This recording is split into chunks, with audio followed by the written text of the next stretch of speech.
Forget everything you think you know about survival food. What if the key to thriving in uncertain times wasn't cutting-edge tech, but wisdom from the Middle Ages?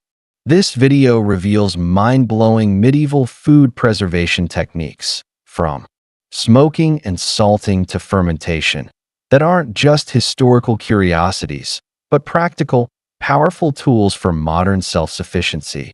Beneath the surface of our sleek, digital age lies a fragile truth we rarely acknowledge: the food system that sustains modern civilization is more vulnerable than it appears. With just-in-time supply chains, climate disruptions, and geopolitical turmoil threatening distribution at every level, we've unwittingly placed our survival in the hands of complexity itself. But rewind the clock several centuries, and you'll discover a very different kind of security, one forged not through technology, but through ingenuity, hardship, and a profound intimacy with the land. In the medieval world, every bite was earned. There were no supermarkets, no refrigerators humming in the background, no preservatives stamped into barcodes. There was only the harvest, the season, and the relentless question: how do we make this last? The answers weren't merely practical, they were philosophical. Preservation wasn't just about food, it was about continuity, family, ritual, and survival over time. These methods were passed from mouth to ear, hand to hand, generation to generation, until they were silenced, buried beneath industrial advances and the amnesia of convenience. And yet, here we are. In an age of abundance that feels increasingly hollow, many are returning, quietly, curiously, to the old ways. They're building root cellars in suburban neighborhoods. They're fermenting cabbage on countertops in urban apartments. They're drying meat and salting fish, not for novelty, but because something deep inside recognizes the quiet genius of the past. Something ancient calls to us through the mortar and ash, whispering of resilience, of slowness, of preservation. Not just of food, but of wisdom itself. To understand medieval food preservation is to peel back the veil on a civilization that made survival an art form. And we begin with what they called the Big Three: salt, smoke, and sun. Salt, the white gold of the ancient world. Its value was such that Roman soldiers were sometimes paid in it, their salary quite literally derived from the word salarium. By the Middle Ages, salt was not just seasoning, it was salvation. It drew water from flesh, rendering it inhospitable to the bacteria that would otherwise turn a feast into a famine. In England's coastal saltworks, entire economies thrived around harvesting and trading this crystalline lifeline. They packed fish, beef, and even vegetables into barrels of coarse sea salt, stacking them for months or even years. Salt preserved not just food, but trade routes, hierarchies, and entire winters of nourishment. But salt alone was never enough. Smoke added another dimension, one of complexity, of ritual, of transformation. In smoky sheds, pork legs hung like pendulums of time. The process was both chemical and alchemical. Phenols and formaldehyde infused the meat, altering its cellular composition while imbuing it with deep, dark flavor. The choice of wood was sacred. Oak gave strength, apple lent sweetness, juniper conjured mystery. Some monastic orders in Central Europe passed down recipes for smoke curing that bordered on the esoteric. Incantations of timing, humidity, and air currents that bordered on forgotten science. The smokehouse was a chamber of preservation, but also of initiation. To master it was to enter into the secret rhythm of nature. And then there was the sun, the most ancient preserver of all. Sun-drying, in many ways, was the original food alchemy. Fruits like plums, grapes, and figs, once plump and fleeting, became portable, durable artifacts of sweetness. Thinly sliced vegetables were laid on linen cloths beneath the midday sky, absorbing not just heat but intention. In the Mediterranean, whole fish were split open and sun-dried into gleaming, translucent relics of the sea. No plastic, no machines, just wind, light, and patience. Even in northern climates, peasants would construct reflective drying walls, whitewashed and angled, where solar exposure could be captured and focused like a medieval photovoltaic array of sustenance. But what made these methods astonishing was not just their elegance, it was their understanding of microbial life, centuries before the microscope. Without ever seeing bacteria, medieval people learned to outweed them. Through observation, failure, and intuition, they crafted a survival logic rooted in the rhythms of rot and renewal. And this leads us to a deeper layer of the mystery beyond salt, smoke, and sun, into the fermenting world of transformative decay. Fermentation was not merely practical. It was mystical. Imagine barrels of cabbage submerged in brine, slowly transforming into sour repositories of vitamin C through lactobacillus activity. Or consider kefir grains, gelatinous, living symbiotes passed from household to household. Like sacred relics. These weren't just food, they were living systems. Kombucha-like vinegars, ancient meads, and curdled cheeses filled the shelves of monastic kitchens and peasant huts alike. The flavors were wild, the microbes unpredictable, but they carried immunity, diversity, and longevity. In a world without antibiotics, these were their apothecaries. What fascinates modern scientists is just how precise many of these processes were. Archaeological analysis of medieval pickling pots in Eastern Europe reveals consistent salinity levels, suggesting not randomness, but refined technique. The positioning of fermentation vessels, north-facing walls, cellars beneath sacred geometry, implies an early recognition of environmental factors akin to what we might call biohacking. Today, preservation wasn't limited to food. It extended into architecture, root cellars carved into hillsides, shaped by stone and climate, not machines. They maintained stable humidity and temperatures year-round, preserving root vegetables, apples, and even dairy.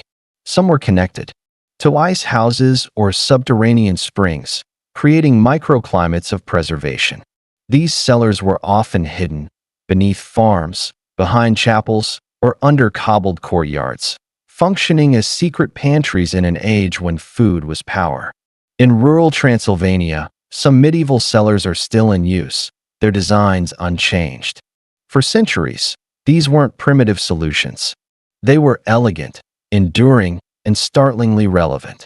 In a time when the modern world seeks answers in technology, the medieval world quietly hands us blueprints that require only attention, patience, and respect for natural law. And while some might scoff at salt and sun in the age of refrigeration, others are beginning to realize the future of food might be hidden in its past, because buried in the dust of abbey ruins and crumbling manors lies a truth we've forgotten, not just how to preserve food, but how to preserve ourselves. The medieval mindset didn't separate survival from meaning. They stored not only grain but ritual, not only cheese but community. Each method was a testament to the idea that scarcity could breed mastery, and mastery could become memory. And so we begin to uncover it. One smoked ham, one salted cod, one fermented beet at a time. The deeper we descend into the medieval pantry, the more we realize this wasn't simply about keeping food edible.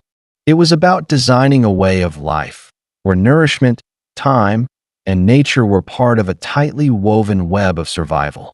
To understand how medieval people endured through famine, siege, or plague, we must look not just at how they preserved food, but at what they chose to preserve. Grains, for example, weren't merely sustenance. They were strategic. Barley, rye, and spelt were harvested, dried, threshed, and stored in massive granaries, sometimes guarded more heavily than treasure.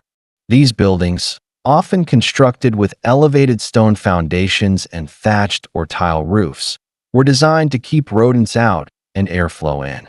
Some medieval granaries, particularly those in the Alps and Pyrenees, show remarkable engineering. Air vents oriented to prevailing winds, angled eaves to deflect moisture, and even subterranean temperature-regulating chambers. This was not guesswork.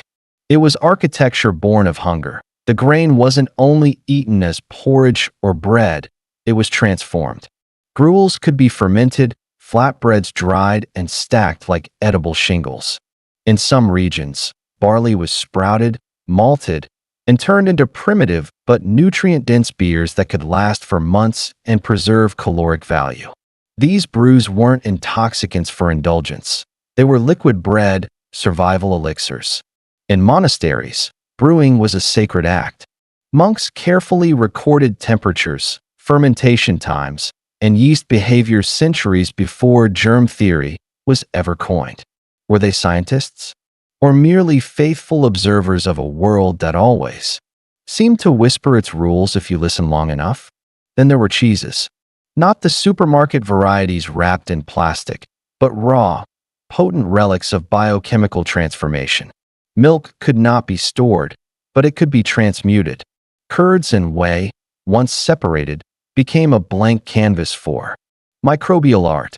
Aged in caves or underground cellars, wheels of cheese were rubbed with ash, brine, or herbs, not for flavor alone, but to shape the microbial colonies that would define their preservation. These living foods could survive for seasons, even years. And each region had its secret strains, its passed-down rituals, its unspoken logic. In the colder regions of Scandinavia, people dried cod into a food so dense and preserved it was said to last for decades. Stockfish, stiff as wood, but rich in protein.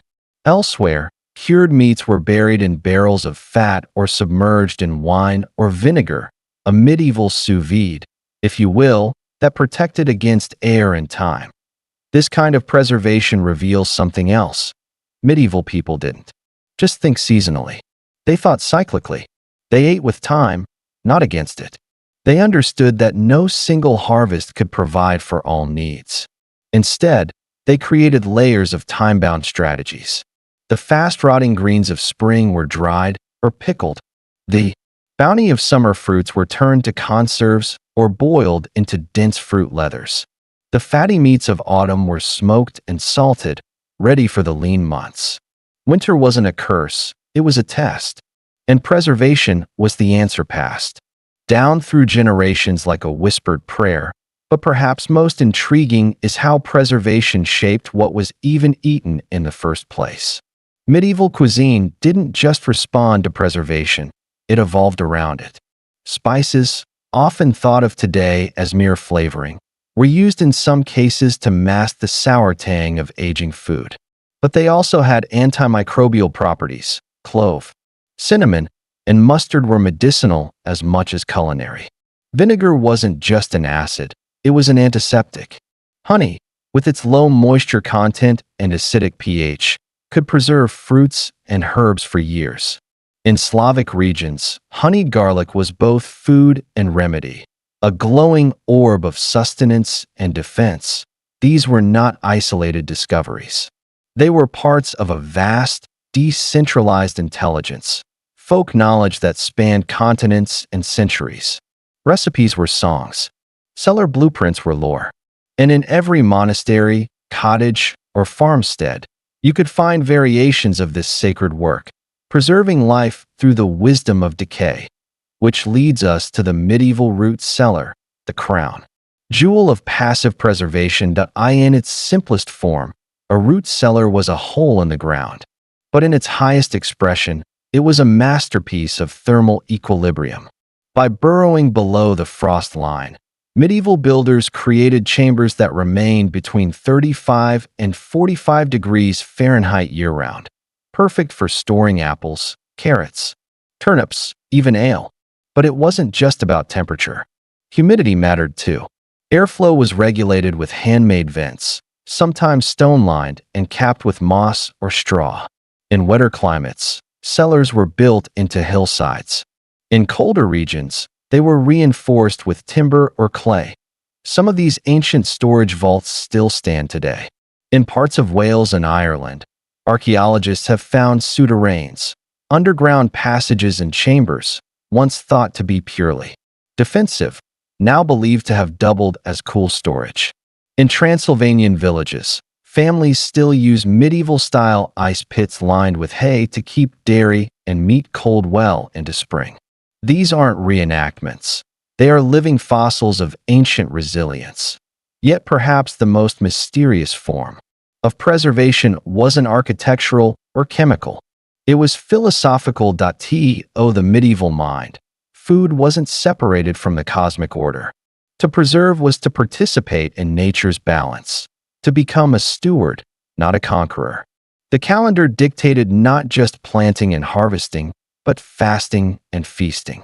These rhythms created scarcity by design, sharpening the skills of preservation and deepening gratitude. A single apple eaten in March, wrinkled but sweet, was a victory over entropy.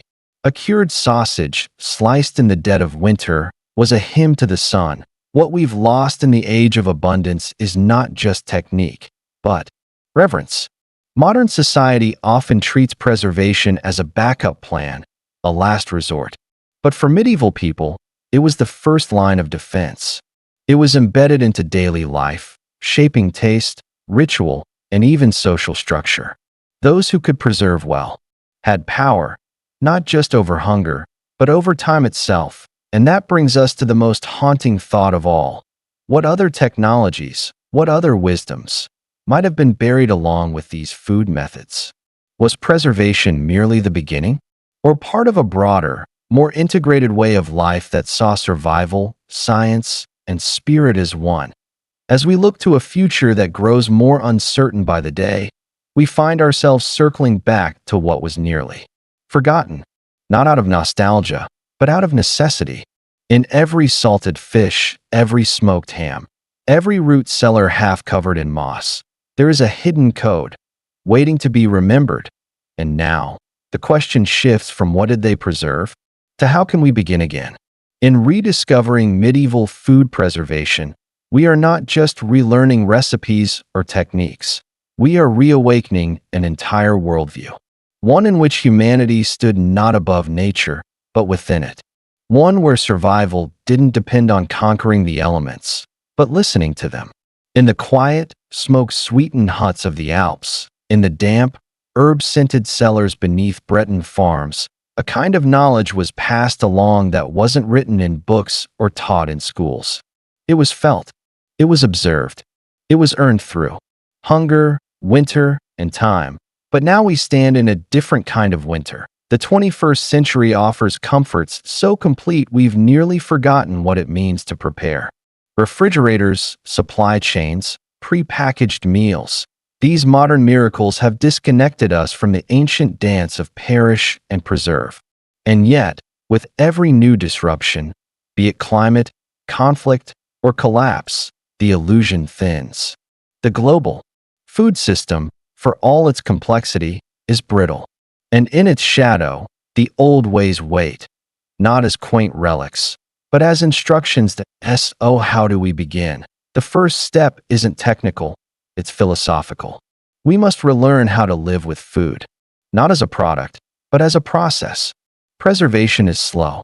It asks for intention. It demands foresight. When you salt a fish, you're casting a vote of confidence in the future. When you dig a root cellar, you're carving stability into the earth itself. These acts are more than survival. They are rituals of continuity, and they're more accessible than they seem. You don't need acres of land or medieval tools. You need only attention.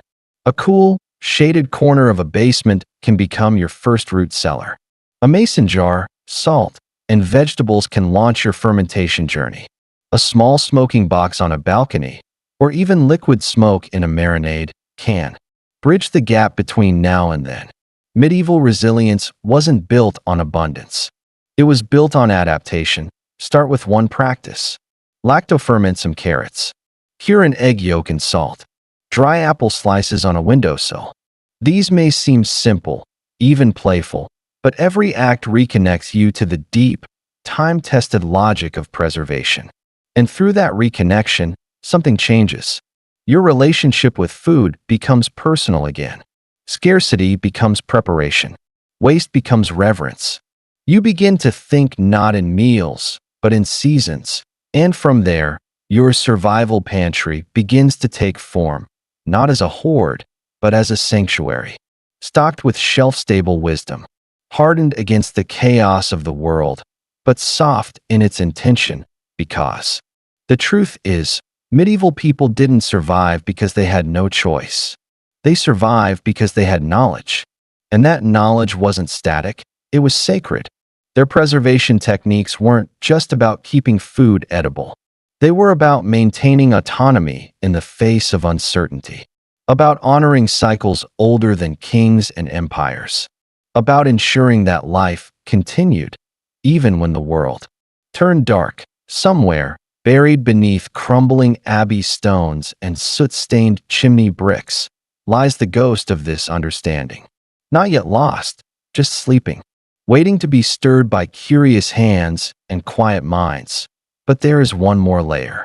Still, medieval preservation, if followed far enough, begins to border the esoteric. In some remote monasteries, certain preservation rituals were accompanied by chants, notes that, when sung, were said to align the body's humors with the food being prepared. Was this superstition, or some early form of vibrational science, now lost to time? In the apothecaries of Moorish Spain and the mountain enclaves of Eastern Europe, herbs were dried not merely for flavor, but arranged in star-shaped bundles, each with astrological timing and precise intent. These weren't just flavorings. They were symbols of balance, of protection, of unseen forces at play within the harvest. We may never know the full truth, but we can sense that the ancients were doing more than preserving calories. They were encoding cosmology into cuisine, and perhaps that's the point that in reviving these forgotten arts. We aren't just securing our pantries, we are restoring a missing piece of our identity, one that recognizes the sacred in the ordinary, one that sees every salted plum, every smoked trout, every clay-sealed amphora not just as food, but as a message, a reminder that we've been here before, that survival is not new, that the old ways still hold. Even now, in a world dominated by refrigeration and rapid distribution, more people are turning inward, toward local farms, toward home fermentation, toward pre-industrial preservation. It is no longer niche, it is necessary. And the more unstable the world becomes, the more powerful these ancient tools appear, not just because they work, but because they teach. They force us to slow down, to respect limits, to remember that everything which lives must pass, but not everything must rot. What the medieval mind understood, and what we are beginning to remember, is this: preservation is not just about resisting death. It is about honoring life. So if you build your modern survival pantry from these ancient blueprints, if you smoke your food, salt your meat, ferment your vegetables, and carve your cellar, know that you are not just surviving. You are stepping into a lineage. You are recovering a language long thought dead. You are, in the deepest sense, remembering how to live. Because in the end, what we preserve preserves us, and that is a truth no age can afford to forget.